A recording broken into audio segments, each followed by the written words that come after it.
ஆண்டவர் உங்களோடு இருப்பாராக. உம் ஆன்மாவோடும் இருப்பாராக. மார்க் எழுதிய தூய நற்செய்தியிலிருந்து வாசகம். ஆண்டவரே மாட்சி உமக்கே. அதிகாரம் 2, இறைச்சொற்றர்கள் 13-17 வரை. இயேசு மீண்டும் கடலோரமாய் சென்றார். மக்கள் கூட்டத்தினர் எல்லாரும் அவரிடம் வரவே அவர் அவர்களுக்கு கற்பித்தார். பின்பு அங்கிருந்து அவர் சென்றபோது அல்பேயுவின் மகன் லேவி சுங்கச்சாவடியில் அமர்ந்திருந்ததை கண்டார். அவரிடம், என்னை பின்பற்றி வா என்றார். அவரும் எழுந்து இயேசுவை பின்பற்றி சென்றார். பின்பு அவருடைய வீட்டில் பந்தி அமர்ந்திருந்தபோது வரி தண்டுபவர்கள், பாவிகள் ஆகிய பலர் இயேசுவோடும் அவருடைய சீடரோடும் விருந்துண்டனர். ஏனெனில் இவர்களுள் பலர் இயேசுவை பின்பற்றியவர்கள். அவர் பாவிகளோடும் வரி தண்டவர்களோடும் உண்பதை பரிசேயரை சார்ந்த மறைநூல் அறிஞர் கண்டு அவருடைய சீடரிடம், இவர் வரி தண்டுபவர்களோடும் பாவிகளோடும் சேர்ந்து உண்பது ஏன் என்று கேட்டனர். இயேசு இதை கேட்டவுடன் அவருடைய நோக்கி, நோயுற்றவருக்கு அல்ல, நோயுற்றவருக்கே மருத்துவர் தேவை. நோயற்றவருக்கு அல்ல, நோயுற்றவருக்கே மருத்துவர் தேவை. நேர்மையாளர்களை அல்ல, பாவிகளை அழைக்க வந்தேன் என்றார்.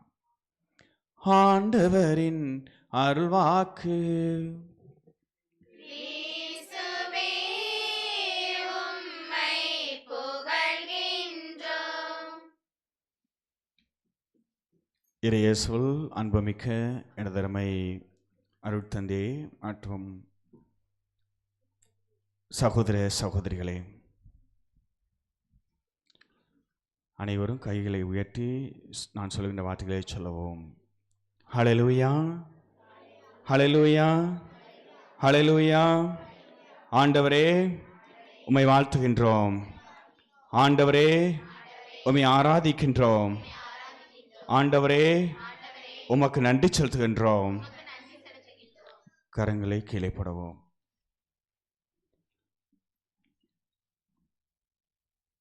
நாம் எல்லாம் யாருடைய திருவிழாவை சிறப்பித்துக் கொண்டிருக்கிறோம்?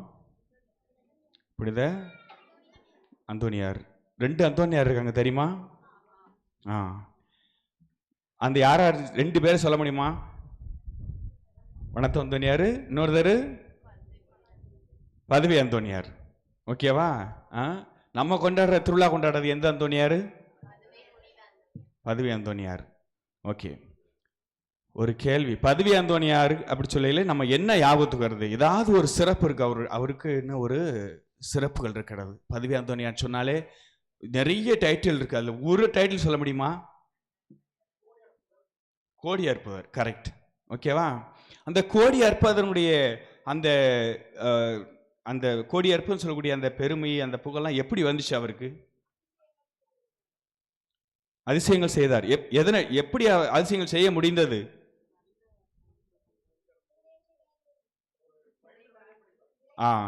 ஜெபம்.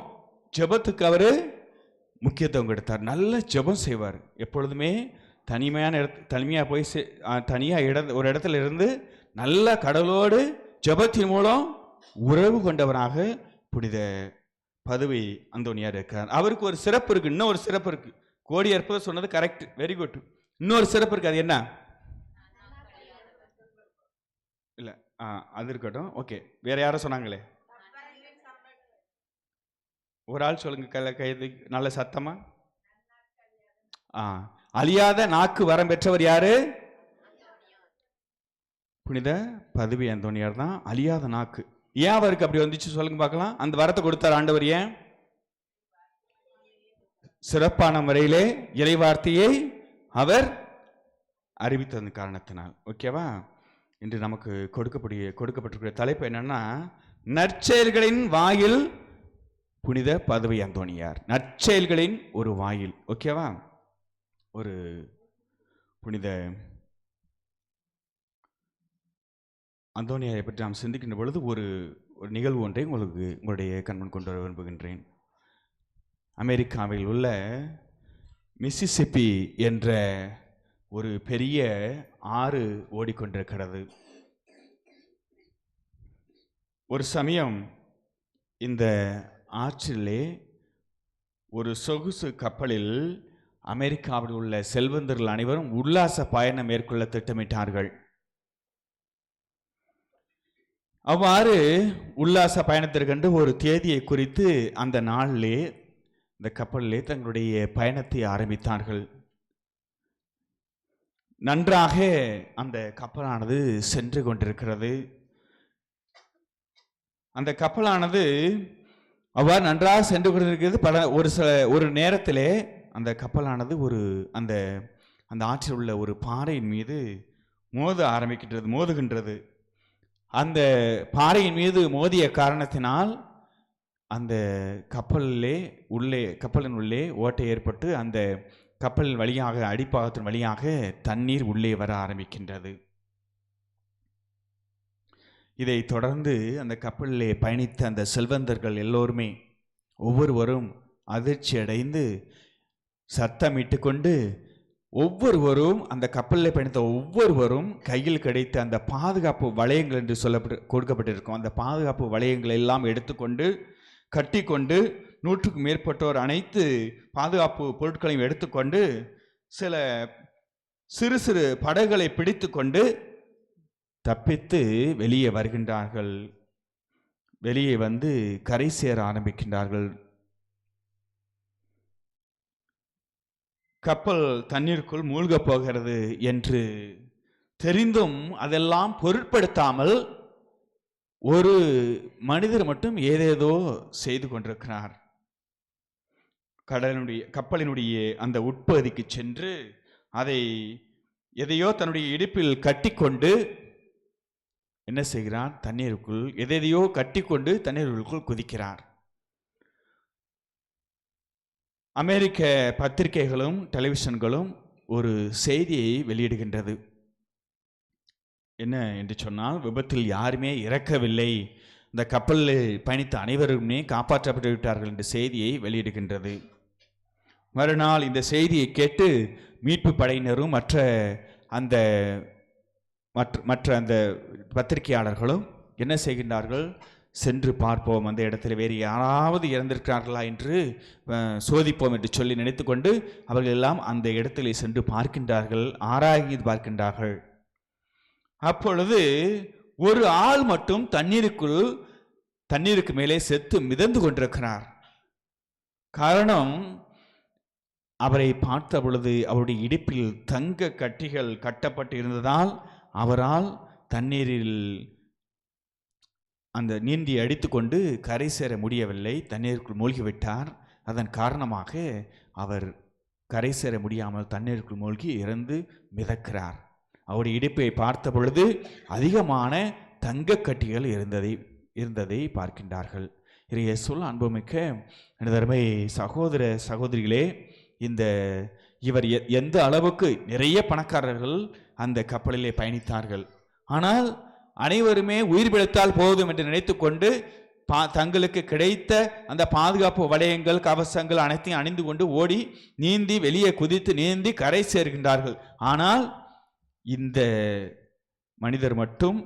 பணக்கார மனிதர் மட்டும் அந்த தங்க கட்டிகளை விடுவதற்கு மனம் வரவில்லை.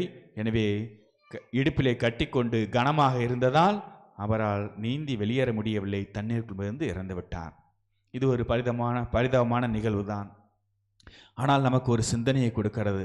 இவர் எந்த அளவு செல்வப்பற்று மிகுந்தவராக இருந்திருக்கிறார் என்பதை நாம் நினைத்து பார்க்க வேண்டும். எது உயிர் போனாலும் பரவாயில்லை, ஆனால் எனக்கு இந்த செல்வம் வேண்டும் என்று நினைத்தது காரணத்தினால் அந்த தங்க கட்டிகளை இடுப்பிலே கட்டி கொண்டு குதித்தார், நீந்த முடியாமல் இறந்து விட்டார். இயேசுவில் அன்புமிக்கவர்களே, செல்வப்பற்று அவருடைய உயிர் போவதற்கே காரணமாக அமைந்திருக்கின்றது. இதை எதற்காக இந்த நிகழ்வை நான் சொல்ல வந்திருக்கிறேன் என்று நீங்கள் அனைவருமே நினைப்பீர்கள். ஒன்றை நீங்கள் மனதில் கொள்ள வேண்டும். அந்த வனத்து அந்தோணியாராக இருந்தாலும் சரி, பதவி அந்தோணியராக இருந்தாலும் சரி, இந்த இருவருமே ஒரு ஒற்றுமை இருக்கிறது. என்னவென்று சொன்னால், இருவருமே ஒரு பணக்கார குடும்பத்திலே பிறந்தவர்கள். இந்த பதவி அந்தோணியாரும் பணக்கார குடும்பத்திலே பிறந்தார். துறவியாக வேண்டும் என்று ஆசைப்பட்டு துறவியானார். பிறகு பிரான்சிஸ்கன் சபையிலே சேர்ந்தார். ஆண்டவரை பற்றிக்கொள்ள வேண்டும் என்பதற்காக அனைத்தையும் இழந்தார். ஆண்டவரை பற்றி கொண்டார். நற்செயல்கள் பல புரிந்திருக்கிறார் என்பதை நாம் மனதில் கொள்ள வேண்டும். இவரை பற்றி நாம் சிந்திக்கின்ற பொழுது மறைவுரை ஆற்றுவதற்கே இவருக்கு அந்த நேரம் கிடைக்கவில்லை, யாரும் கூப்பிடவில்லை. அதன் அடிப்படையிலே அந்த மடத்திலே, பிரான்சிஸ்கன் மடத்திலே அந்த தூய்மை பணிகளை செய்து கொண்டிருக்கிறார். அந்த மடத்தில் உள்ள பணிகளை செய்து கொண்டிருக்கிறார். சமையல் பணி மற்றவையெல்லாம் செய்து கொண்டிருக்கிறார். ஒரு முறை இவருக்கு ஒரு வாய்ப்பு ஒன்று கிடைக்கின்றது. டொமினிக்கன் சபையைச் சேர்ந்த ஒருவருக்கு அந்த குருப்பட்ட விழா குருப்பட்டம் கொடுக்கும் அந்த நாள் நடைபெறுகிறது. அப்பொழுது அழைக்கப்பட்ட துறவி, மற்றவர்களெல்லாம் வந்திருக்கிறார்கள், 1000 வந்திருக்கிறார், மற்றவர்களெல்லாம் இருக்கின்றார்கள். ஏற்கனவே அழைக்கப்பட்ட அந்த மறைவுரை ஆற்றுகின்ற அந்த துறவி அன்று வரவில்லை, ஏதோ ஒரு காரணத்தினால் வரவில்லை. அப்பொழுது மறையுரை வழங்குவதற்கு வாய்ப்பே இல்லாத அளவுக்கு இருந்த அப்பொழுது அந்தோனியாரை கூப்பிட்டு மறையுரை வழங்க சொல்லுகிறார்கள். அப்பொழுதே அந்த நேரத்திலே, ஆனால் சிறிது தயங்கிவிட்டு நான் சரி என்று ஒப்புக்கொள்கிறார். பிறகு சிறந்த மறையுரையை அவர் கொடுக்கிறார். நான் ஒழுகுகின்ற அளவுக்கு அந்த மறையுரை கேட்பதற்கு அந்த அளவுக்கு ஆசை வருகின்ற அளவுக்கு அவருடைய மறையுரை இருக்கின்றது. அதோடு மட்டுமல்லாமல் ஆண்டவருக்கு உகந்த காரியங்களை செய்கின்றார், நற்செயல்கள் செய்கின்றார். நற்செயல்களை செய்வதற்கு எப்படி செய்கின்றார், எப்படி அந்த வல்லமை கிடைத்தது, எங்கிருந்து அந்த வல்லமை கிடைத்தது என்று சொன்னால் அவர் ஜெபத்திலே நிலைத்திருக்கின்றார். ஜெபத்தின் மூலமாக கடவுளோடு ஒன்றித்திருக்கின்றார். அதன் மூலம் கிடைத்த அந்த வல்லமையை பயன்படுத்தி, ஆண்டவர் கொடுத்த அந்த வல்லமையை பயன்படுத்தி ஆண்டவருடைய பெயரை சொல்லி அற்புதங்களை செய்கின்றார். எனவேதான் இந்த நீங்கள்லாம் சொன்னீங்களா கோடி அற்புதம் என்ற டைட்டில் வந்தது, அந்த தலைப்பு அவருக்கு கொடுக்கப்பட்டது. அதோடு மட்டுமல்லாமல் இன்னொன்று என்ன சொன்னீங்க, அழியாத நாக்கு அந்த வரம் கொடுக்கப்பட்டது. சிறப்பான மறைவுரை ஆற்றுவார். அதே அந்த ஆன் த ஸ்பாட்லே அந்த நேரத்திலே கூப்பிட்டு மறைவுரையாற்ற சொன்ன பொழுது அந்த மறையுரை அந்த அனைத்து சபை தலைவர்களையும் ஆயர்களையும் மற்றவர்களையும் கவர்ந்தெழுக்கக்கூடிய அளவுக்கு அந்த மறையுரை இருந்திருக்கிறது. அன்றிலிருந்து அவரெல்லாம் அவருடைய மறையுரை கேட்க மக்கள் கூடும் அளவுக்கு சிறப்பாக மறையுரையாற்றி ஆண்டோடைய நற்செய்தியை போதித்த ஒரு பெருமையை பெற்றவராக யார் இருக்கிறார்? புனித பதவி அந்தோனியார் இருக்கார். செல்வ செழிப்பு மிக்க குடும்பத்தில் பிறந்தாலும் கூட நமக்கு தான் எல்லாமே இருக்குதே அப்படின்னு நினைத்து அவர் இருந்திருக்கலாம். ஆனால் இதைவிட ஆண்டவர் தான் எல்லாம் என்று நினைத்திருக்கிறார். ஆண்டவர் தான் எல்லாம் என்று நினைக்கின்ற பொழுது நற்செயல்கள் செய்திருப்பாரா, செய்திருக்க மாட்டாரா? நிச்சயமாக நற்செயல்களை செய்திருப்பார். அவரை பார்க்கின்ற ஒவ்வொருவருமே அவரை பின்பற்றி என்ன செய்திருப்பார்கள்? நற்செயல்கள் செய்ய ஆரம்பித்திருப்பார்கள். இன்று நாம் பார்க்கிறோம் அல்லவா, உபரிக்கு போய் அந்தோனியார்கள் வேண்டுகிறாங்க. மற்ற இடங்களில் புதுக்கோட்டை, திருச்சி, அதுக்கு அந்த பக்கமெல்லாம் பார்க்கையில் வீரகுறிச்சி என்று சொல்லுவார்கள். ஒவ்வொரு பகுதிக்குமே, தமிழ்நாட்டை சேர்ந்த ஒவ்வொரு பகுதிக்குமே எங்கேயாவது ஒரு அந்தோனியார் இருப்பார். அங்கே அவர் எப்படி இருப்பார்? ஃபேமஸ் ஆகிடுவார். ஓகேவா? அந்த அளவுக்கு நம்ம மத சகோதர சகோதரிகள் மட்டும் கிடையாது, பிற மதத்தை சார்ந்தவர்களும் அந்தோனியார்கிட்ட போய் வேண்டுனா நிச்சயமா ஏதாவது கிடைக்கும் என்று வேண்டுவார்கள். பொதுவாக அவருக்கு எது ஃபேமஸா சொல்லுவாங்க? அந்தோனியார ஒரு விஷயத்துக்கு ஃபேமஸா சொல்லுவாங்க, இன்னொரு விஷயத்துக்கு ஒன்று கரெக்ட், வெரி குட். இன்னொன்னு சொல்லுவாங்களே, காணாமல் போன பொருட்களை எல்லாம் கண்டெடுத்து கொடுக்கக்கூடியவர். ஒரு அந்தோனியார்ட்ட வேண்டிட்டு போனாலே அந்த காணாமல் போன பொருட்கள் எல்லாம் அது எதுப்புற வந்து கிடக்கும்னு சொல்லுவாங்க. ஒரு அம்மா என்று சொன்னாங்க, என்னோட பகிர்ந்துக்கிட்டாங்க. இந்த அந்தோனியார்ட்ட ஒரு பொருளை காணா, அந்த அந்தோனியார்ட்ட வேண்டியிருக்கேன், நிச்சயமான 2 நாளுக்குள்ள மின்னுக்கு வந்து கிடக்கும் பாருங்க அப்படி சொன்னாங்க. அதே மாதிரி மின்னுக்கு வந்து கிடந்திருக்குது. அதை என்கிட்ட சொன்னாங்க திருப்பி வந்து, பாத்தியலா ஃபாதர், நான் சொன்னேன் அந்தோனியார்ட்ட வந்து வேணா நிச்சயமா காணாமல் போன பொருள் மின்னுக்கு வந்து கிடக்குன்னு சொன்னேன். அதே மாதிரி கிடந்துச்சு, யார் எடுத்தாலும் எப்படி தெரியல மின்னுக்கு வந்து கிடந்துச்சு அப்படி சொன்னாங்க. ஸோ அந்த அளவுக்கு ஒரு ஆண்டவருடைய வல்லமை அவருக்கு இருக்கிறது. ஆண்டவர் நிறைய வல்லமை அவர் கொடுத்திருக்கிறார், ஆசீர்வாதத்தை கொடுத்திருக்கிறார். அவரை ஆசீர்வதித்து பிறருக்கு ஆசீர்வாதமாக விளங்கக்கூடிய அளவுக்கு அவரை உயர்த்தி இருக்கிறார். சாதாரணமாக இல்லை, புனிதராகவே நாமெல்லாம் இன்று விழா கொண்டாடக்கூடிய அளவுக்கு அவரை ஆண்டவர் என்ன செஞ்சிருக்காரு? உயர்த்திருக்கார். அதுக்கெல்லாம் என்ன காரணம்? ஜெபம் தானே. ஓகேவா? நம்ம என்ன பண்ணுவோம், ஒரு சில நேரத்தில் சில நேரம் ஜெபிப்போம், ஒரு நாள் 2 நாள் ஜெபிச்சுட்டு கிடைக்கல போல அப்படி சொல்லி போயிடுவோம். ஆனால் இந்த நம்பிக்கையோடு ஜெபிக்கின்ற பொழுது நிச்சயமாக ஆண்டவர் அற்புதங்களை செய்ய பண்ணுவார். ஆண்டவர் மீது நம்பிக்கை கொண்ட ஒவ்வொரு புனிதர்களும் அற்புதங்கள் செய்தார்களா இல்லையா? செய்தார்கள் தானே. புனித அந்தோனியார் அற்புதம் செஞ்சாரா இல்லையா? அது செஞ்சதன் அடிப்படையில் அவருக்கு என்ன பேர் வந்துச்சு? கோடி அற்புதர் என்ற பெருமையை பெற்றிருக்கிறார். யார் நிறைய புனிதர் சொல்லுவாங்க, சொல்லிட்டு கேளாம ஒவ்வொருத்தருக்கும் ஒரு சிறப்பு இருக்கு. ஒவ்வொரு வரம் கொடுத்துருக்காரு ஆண்டவர். ஒவ்வொரு புனிதருக்கும் ஒரு வரம் கொடுத்திருக்கிறார். ஓகேவா? நம்ம புனித சவேரியாருக்கு அழியா உடலை கொடுத்திருக்கிறாரு. ஓகேவா? அவர் நிறைய மக்களை மனம் திருப்பியிருக்காரு, கொடுத்திருக்கிறாரு. இந்த புனித அந்தோனியாருக்கு என்ற வரம், சிறப்பு வரம் என்றால் அழியாத நாக்கு கொடுத்திருக்காரு.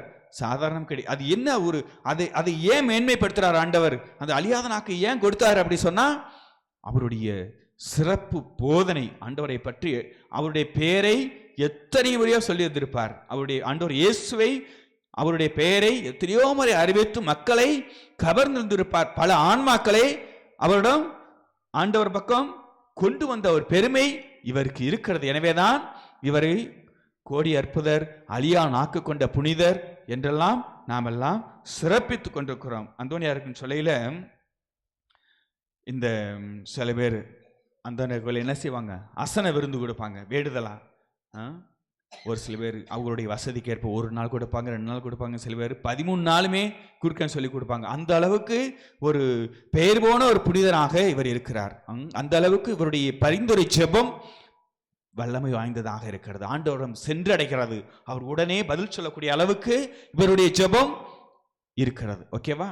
அதனாலதான் 13 என்ற நம்பர் இவருக்கு ரொம்ப ஃபேமஸ். இவருக்கு பிடித்த ஒரு நம்பர். 13 நாட்கள் நவநாள், 13 நாட்கள் மெழுகுதிரி ஏற்றி ஊற்றி ஜபம், 13 நாட்கள் என்று சொல்லி இந்த 13 நம்பர் இவருக்கு ரொம்ப பிடித்தமானதாக, 13 நாள் அசனம் என்று இவருக்கு பிடித்தமான ஒரு நம்பராக 13 இருக்கின்றது.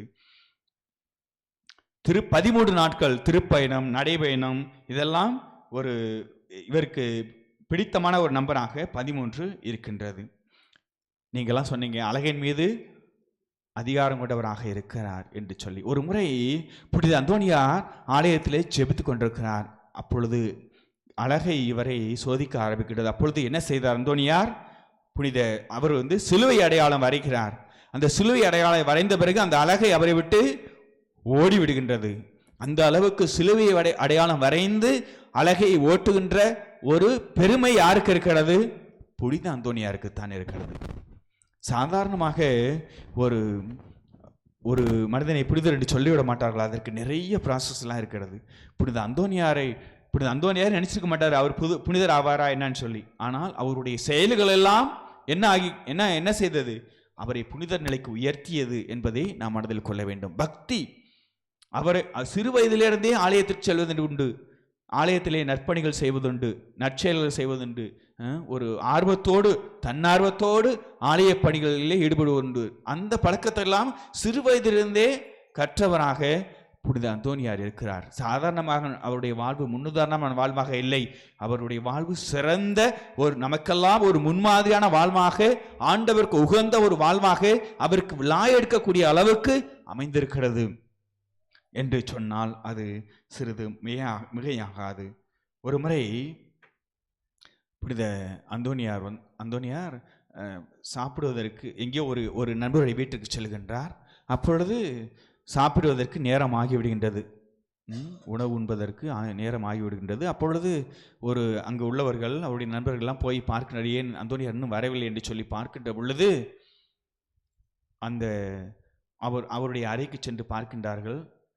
அமைதியாக இருக்கின்றார். அந்த ஜன்னல் வழியாக பார்க்கின்ற பொழுது அந்தோனியார் ஜெபித்துக் கொண்டிருக்கிறார். அப்பொழுது அவர் இருந்த அந்த அறை ரூமை ஒரே ஒளிமயமாக காட்சி கொடுக்கிறது. அதிலே பார்க்கின்றார்கள் குழந்தை இயேசுவானவர் அவருடைய கையிலே தவழ்ந்து கொண்டிருப்பதை பார்க்கின்றார்கள். நிறைய பைபிள் வாசிப்பார். நிறைய நேரத்தில் பைபிள் திருவிழியம் படிப்பதிலே நிறைய நேரம் செலவிடுவதிலே அந்தோனியார் மிகச்சிறந்தவராக இருக்கிறார்.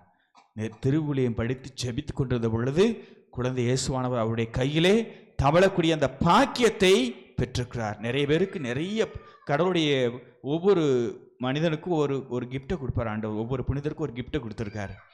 அதில் இவருக்கென்ற ஒரு பாக்கியம் என்னவென்றால் குழந்தை இயேசுவையே கையில் ஏந்தக்கூடிய ஒரு பாக்கியத்தை, உள்ளங்கையிலே நான் உன்னை பொறித்து வைத்திருக்கேன் என்று சொன்ன அந்த ஆண்டவரையே கையில் ஏந்தக்கூடிய அந்த வரத்தை பெற்றவர் யாரு? புனித பதுவை அந்தோனியார். சில நேரத்தில் அந்தோனியார்னோனையும் எல்லாருமே எல்லாம் அந்தோனியார் தான் அப்படின்னு சொல்லி சில பேர் நினச்சிருவாங்க. ஓகேவா? இந்த டிஃப்ரென்ஸ் ரொம்ப கொஞ்சம் பேர் தான் தெரியும். அவர் வனத்து அந்தோனியார், இவர் பதுவை அந்தோனியார்னு சொல்லி. இவருடைய பதுவை அந்தோனியாருடைய பெயர் என்ன?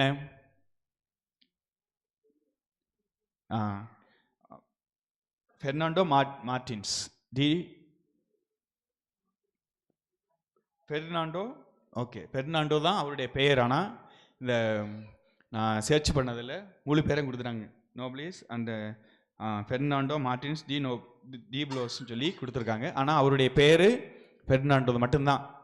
அதான் நான் மற்ற சொல்ல கேள்விப்பட்டிருக்கேன். ஆனால் நான் பார்த்ததில் அந்த ஒரு ஃபுல்லாகவே கொடுத்துட்டாங்க, அவங்க அப்பா பேரை சேர்த்து. ஓகே, பெர்னாண்டோ. ஸோ அவர் ஏன் அவருடைய பெயரை இவருடைய பெர்னாண்டோங்கிற ஒரு பெயர் வச்சுக்கிட்டு அவர் ஏன் புனித அந்தோனியார்னு சொல்லி பெயரை எடுத்துக்கிட்டாரு தெரியுமா? யாராவது சொல்வீங்களா? வனத்து அந்தோனியார்கிட்ட இவருக்கு பிடித்த ஒரு குணம் என்ன? வசதியான வாழ்வா? தவ வாழ்வு. ஓகே, ஏழ்மையான தவ வாழ்வு. ஓகேவா? இவருக்கு ஏன் இவர் ஏன் அந்தோனியார் அன்று அழைக்கப்பட அந்த பெயரை எடுத்துக்கிட்டாருனாவே அவர் மீது கொண்ட அந்த வாழ்வு முறை, ஈர்ப்பு, ஒரு ஏழ்மையான தவ வாழ்வு, ஜெப வாழ்வு முறை. ஓகேவா? அதுதான் இவர் அவருடைய பெயரை எடுத்துக்கொள்ளக்கூடிய அளவுக்கு இவரை ஈர்த்திருக்கிறது. ஓகே, ஸோ அதன் அடிப்படையில் பார்க்கின்ற பொழுது இவர் அப்போ எந்த அளவுக்கு வனத்து அந்தோனியார் இருந்திருப்பார் ஜெபத்திலே? அவருடைய பெயரை இவர் எடுத்திருக்கிறார் என்று சொன்னால் இவர் எந்த அளவுக்கு ஜெபத்திலே இருந்திருப்பார். அதனாலதான் இவரை இந்த அளவுக்கு கோடி அற்புதர் என்ற பெருமையை கொடுத்திருக்கிறது. சொல்லு, நம்ம யாராவது கோடி அற்புதம் சொன்னாலே அந்தோனியார் பட்டுன்னு சொல்லிடுவாங்க. ஓகேவா? அப்படித்தானே? கோடி அற்புதம் சொன்னாலே என்ன சொல்லுவோம் நம்ம? பதுவை அந்தோனியார்.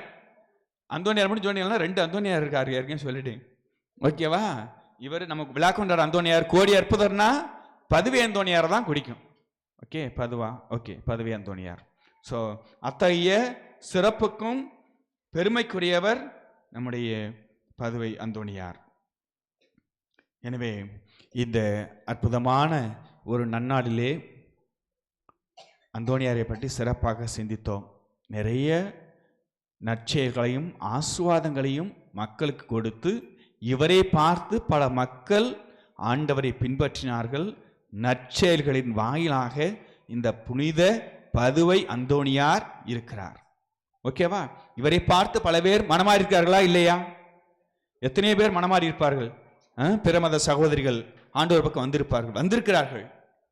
இவருடைய சிறப்பான போதனையை அனைவரையுமே கவர்ந்திருந்ததா இல்லையா? சொல்லுங்க. கவர்ந்திருந்தது. மிக அருமையாக ஆண்டவருடைய வார்த்தையை எடுத்து சொன்ன பெருமை இவருக்கு இருக்கிறது. ஓகே, ஸோ இவருடைய விழாவை கொண்டாடுவதில் நமக்கெல்லாம் ஒரு பெருமை இருக்கிறது. இவருடைய வாழ்வு முறையை நமதாக்க அழைக்கப்படுகிறோம். ஜெபம்.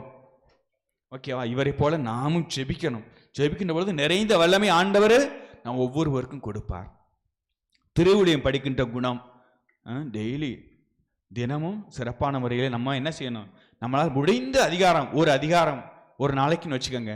அப்போ அது மாதிரி டெய்லி நம்ம திருவிழத்தை படிக்க வேண்டும். திருவிழத்திலே படிப்பவர்களே வல்லவராக புனித அந்தோனியார் இருந்திருக்கிறார். ஜெபம் ரெண்டுமே, இந்த ரெண்டையும் நம்ம நம்முடைய வாழ்க்கையில் வைத்து கொண்டோம் என்று சொன்னாலே நிச்சயமாக ஆண்டவருடைய நிறைவான ஆசீர்வாதம் நமக்கு கிடைக்கும். நிறைய கொடைகளை ஆண்டவர் நமக்கு கொடுப்பார். எத்தனையோ தேவைகளை எண்ணங்களையும் எதிர்பார்ப்போடும் நம்ம இந்த ஆலயத்துக்கு ஜெபிப்போம். ஓகேவா? அத்தனை தேவைகளையும் எண்ணங்களையும் எதிர்பார்ப்புகளையும் ஆண்டவர் புனித பதுவை அந்தோனியாருடைய பரிந்துரை ஜபத்தினால் நிறைவேற்றி கொடுக்க வேண்டும். நிறைந்த ஆசிரியம் உங்களுக்கும் உங்களுடைய உற்றார் உறவினர் குடும்பத்திற்கும் அனைவருக்கும் கொடுக்க வேண்டும். இந்த காணொளியை பார்க்க இருக்கிற ஒவ்வொருவரையும் புனித படுதுவை அந்தோணியாருடைய பரிந்துரையால் ஆண்டவர் ஆசீர்வாதம் மேல் ஆசீர்வாதம் என்று சொல்லி அவர்களுக்கு நிறைந்த ஆசிரியர் திருவுலகத்திலே சொல்லப்பட்டிருக்கிற அனைத்து ஆசிரியம் கொடுக்க வேண்டும் என்று சொல்லி ஜெபிப்போம். ஓகே, ஒரு சிறு ஜெபம். அனைவரும் கண்களை மூடி ஜெபிப்போம். ஆண்டவரே, உம்மை வாழ்த்துகிறோம், உம்மை ஆராதிக்கிறோம், உமக்கு நன்றி செலுத்துகிறோம். ஆண்டவரே, இந்த அருமையான மாலை வேளை இந்த ஆலயத்திலே எங்கள் அனைவரையும், இந்த திருவிழா ஆலயத்தை கொண்டாடிருக்கிற இந்த சமயத்திலே எங்கள் அனைவரையும் ஒன்றாக கூட்டி சேர்த்ததற்காக உமக்கு கோடான கோடி ஸ்தோத்திரம். ஆண்டவரே, ஆண்டவரே, உம்முடைய புனிதர் பதவி அந்தோணியாருடைய அந்த விழாவை சிறப்பிக்கின்ற தருணத்தில் ஆண்டவரே, எல்லாவித ஆசிரியம் இந்த மக்களுக்கு கொடுக்கும்படியாக ஜெபிக்கிறோம். ஆண்டவரே, எத்தனையோ தேவைகள், எண்ணங்கள், எதிர்பார்ப்புகள் அனைத்தையும் இவர்கள் எத்தனையோ தேவைகளோடு ஜபத்தோடு விண்ணப்பங்களோடு வந்திருக்கிறார்கள். ஆண்டவரே, அத்தனை ஜபங்களை நிறைவேற்றும்படியாக ஜெபிக்கிறான். ஆண்டவரே, குழந்தை வர வேண்டும் என்று சொல்லி வந்திருக்க ஒவ்வொருவருக்கும் குழந்தை வரத்தை கொடுத்து ஆசீர்வதித்தருளும். திருமண வரன் அமைய வேண்டும் என்று சொல்லி வந்திருக்க ஒவ்வொருவருக்கும் திருமண வரன் அமைத்து கொடுத்து ஆசீர்வதிக்கும்படியாக ஜெபிக்கிறோம். ஆண்டவரை, இந்த ஆலயத்தை விட்டு வெளியே செல்கின்ற பொழுது ஆண்டவர் எங்களை ஆசீர்வதித்து விட்டார்.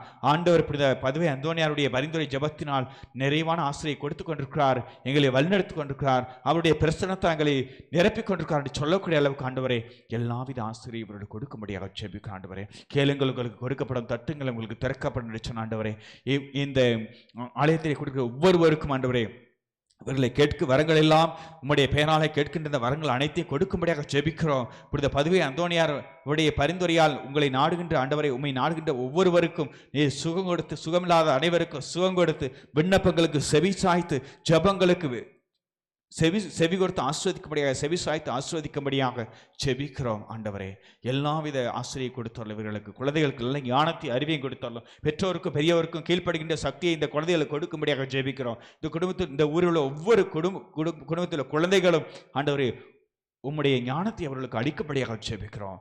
இவற்றெல்லாம் அழித்தவர்களை காக்கும்படியாக, இவர்களை தீங்கும் அணுகாமல், எந்த நோயும் இவர்களை அணுகாமல் காக்கும்படியாக புனித அந்தோணியாருடைய பரிந்துரையால் எங்கள் ஆண்டவரும் திருமணமாகிய இயேசு கிறிஸ்து வழியாக மன்றாடுகின்றோம். ஆமேன்.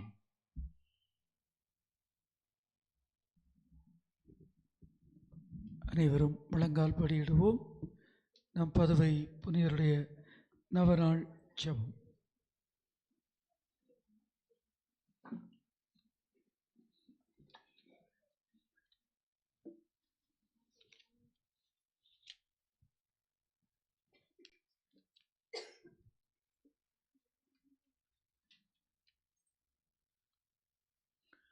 கோடி அற்புதரான புனித அந்தோணியாரே,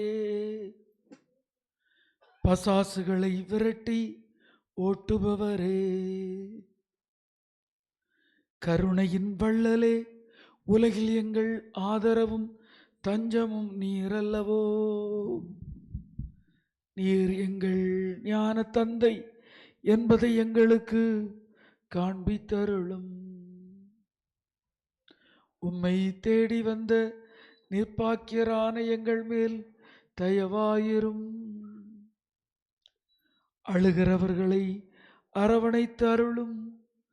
அல்லலுற்றோருக்கு ஆறுதலளியும். நீர் இறங்காவிட்டார் எங்களுக்கு வேறு யார் இறங்குவார்? நீர் ஆதரியாவிட்டார் எங்களை வேறு யார் ஆதரிப்பார்? நீர் நினையாவிட்டார் எங்களை வேறு யார் நினைப்பார்? நீர் உதவாவிட்டார் எங்களுக்கு வேறு யார் உதவுவார்? தஞ்சமென்று ஓடி வந்த அடியோர்கள் பேரில் தயவாயிரும். கருணையின் கடலே, தவிப்போரின் தாபரமே, துணையில்லாருக்கு தஞ்சமே, உமது ஆலயம் தேடி வந்தோம். எங்கள் இடர்களை நீக்கி நாங்கள் விரும்பி கேட்கும் விண்ணப்பத்திற்கு செவிசாய்த்து இறைவனிடம் நாங்கள் கேட்பவற்றை பெற்றுத்தாரும். ஆமென்.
சமாதானமாகிய நற்கருணையில் வீற்றிருக்கிற திவ்ய இயேசுவே, என் முழு மனதுடன் நேசத்துடனே தேவரீரை ஆராதிக்கிறேன். பாவிகள் தேவரீருடைய பலிபீட சன்னிதானத்தில் முதலாய் நினைக்க துணிகிற சகல அசுவாசிகள் நினைவுகளுக்கும் வெட்கத்துக்குரிய துர்ராசைகளுக்கும் பரிகாரமாக நாத கிறித்தியருடைய பரிசுத்த ஆசை பற்றுதலையும் அவர்கள் தேவரீரை சிநேகிக்கிற அத்தியந்த நேசத்தையும் தேவரீருக்கு ஒப்பு கொடுக்கிறேன் சுவாமி. நிலையான புகழுக்குரிய தூய இறை நற்கருணைக்கு எல்லா காலமும் தொழுகையும் புகழும் போற்றியும் ஆட்சியும் உண்டாக கடவுது. இன்றைய 5ஆம் திருவிழாவை சிறப்பிக்கும் பள்ளியின் ஆசிரியர்கள் மற்றும் மாணவர்களின் நலன்களுக்காகவும் விழாவை தலைமையேற்று சிறப்பிக்கும் தந்தையரின் ஆன்ம சரீர நலன்களுக்காகவும் அவர்களின் தேவைகள் நிறைவேறவும் வெளியூர் வெளிநாடுகளில் பணிபுரியும் எம்மூர் மக்களின் உடல் நலன்களுக்காகவும் அவர்களின் தேவைகள் நிறைவேறவும் திரியாத்திரையாக வந்திருக்கும் வெளியூர் மக்களின் நலன்களுக்காகவும் அவர்களின் வேண்டுதல்கள் நிறைவேறவும் புனித அந்தோனியார் வழியாக நற்கருணை நாதரிடம் வேண்டிக் கொள்வோம். விண்ணுலகில் இருக்கிற எங்கள் தந்தையே, உமது பெயர் தூயதென போற்ற பெறுக. உமது ஆட்சி வருக. உமது திருவுளம் விண்ணுலகில் நிறைவேறுவது போல மண்ணுலகிலும் நிறைவேறுக. எங்கள் அன்றாட உணவை இன்று எங்களுக்கு தாரும். எங்களுக்கு எதிராக குற்றம் செய்வோரை நாங்கள் மன்னிப்பது போல எங்கள் குற்றங்களை மன்னியும். எங்களை சோதனைக்கு உட்படுத்தாதேயும், தீமையிலிருந்து எங்களை விடுவித்தருளும். ஆமென். அருளேந்த மரியே வாழ்க. ஆண்டவர் உம்முடனே, பெண்களுக்குள் ஆசி பெற்றவள் நீரே. உம்முடைய திருவயிற்றின் கனியாகிய இயேசுவும் ஆசி பெற்றவரே. புனித மரியே, இறைவனின் தாயே, பாவிகளாயிருக்கிற எங்களுக்காக இப்பொழுதும் எங்கள் இறப்பின் வேளையிலும் வேண்டிக் கொள்ளும். ஆமென். தந்தைக்கும் மகனுக்கும் தூய ஆவியாருக்கும் மாட்சிமை உண்டாவதாக. தொடக்கத்தில் இருந்தது போல இப்பொழுதும் எப்பொழுதும் என்றென்றும் இருப்பதாக. ஆமென்.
தாழ்ந்து பணிந்து ஆராதிப்போம்.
மன்றாடுகின்றோம்.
நிலையான புகழுக்குரிய தூய இறை நற்கருணைக்கு எல்லா காலமும்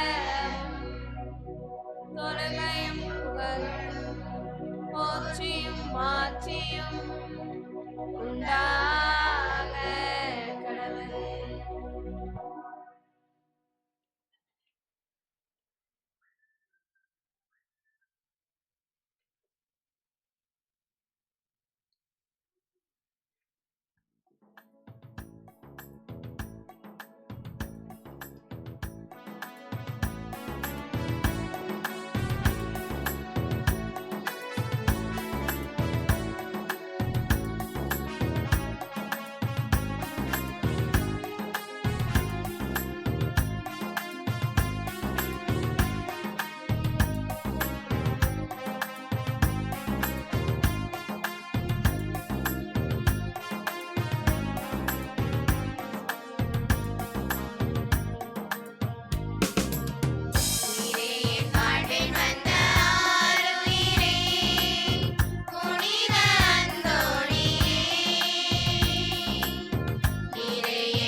இனியவர்களே, நாம் நமது பாதுகாவலர் புனித அந்தோணியார் திருவிழாவை மிகச் சிறப்பாக கொண்டாடி கொண்டிருக்கின்றோம்.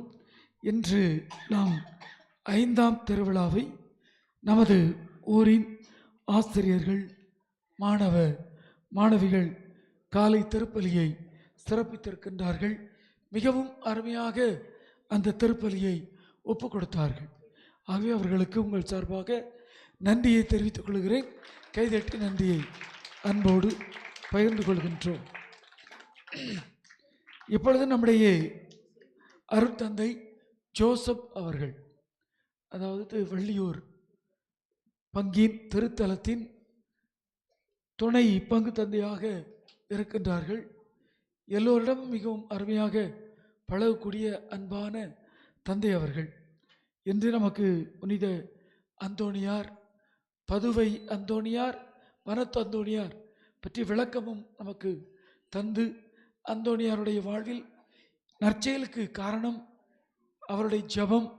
அவர் ஏராளமான நற்செயல்களை நமக்காக கோடி அற்புதராக செய்திருக்கிறார். ஆகவே நமது வாழ்விலும் ஜெபம் இருக்கும் பொழுது நற்செயல்களை செய்ய முடியும் என்ற கருத்தை தந்திருக்கின்றார். தந்தை ஜோசப் அவர்களுக்கு உங்கள் சார்பாக நன்றியை தெரிவித்து இந்த நூலாடையை அணிவிக்கின்றோம்.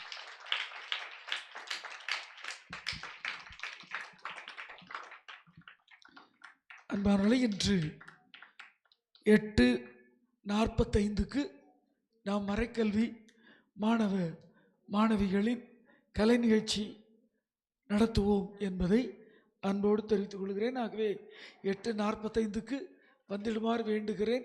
ஏனென்றால் நாளை ஞாயிற்றுக்கிழமை, நாளை காலை 5:30க்கு ஜெபமாலை, நாளை காலை 5:30க்கு ஜெபமாலை, 6 மணிக்கு திருப்பலி என்பதை அன்போடு தெரிவித்துக் கொள்கிறேன். முதல் திருப்பலி இங்கு, அதன் பின்பு 2ஆம் திருப்பலி ஞாயிறு திருப்பலி துறைகுடிப்பு புனித ஜெபமாலை அன்னை ஆலயத்தில் ஒப்பு கொடுக்கப்படும். நாளைய திருவிழாவை சிறப்பிப்பவர்கள் புனித அந்தோணியார் சபை. எடுத்திருக்கக்கூடிய தலைப்பு பிள்ளை திருத்தலே வாயில். பிள்ளை திருத்தலை இல்லை, பிள்ளை திருத்தலை, தவறுகளை திருத்தலே ஆண்டவருடைய விண்ணரசில் நுழையும் வாயில் என்ற தலைப்பில் நாம் சிந்திக்க இருக்கிறோம் என்பதை அன்போடு உங்களுக்கு தெரிவித்துக் கொள்கிறேன். அனைத்தும் மிக சிறப்பாக நடந்து கொண்டு இருக்கிறது. இறைவன் உங்கள் ஒவ்வொருவரையும் நிறைவாக ஆசீர்வதிப்பாராக. மரியே வாழ்க, மரியே வாழ்க, மரியே வாழ்க. முத்துநாடார் குடிப்பு புனித அந்தோணியாரே, தந்தை மகன் தூய ஆவியாரின் பெயராலே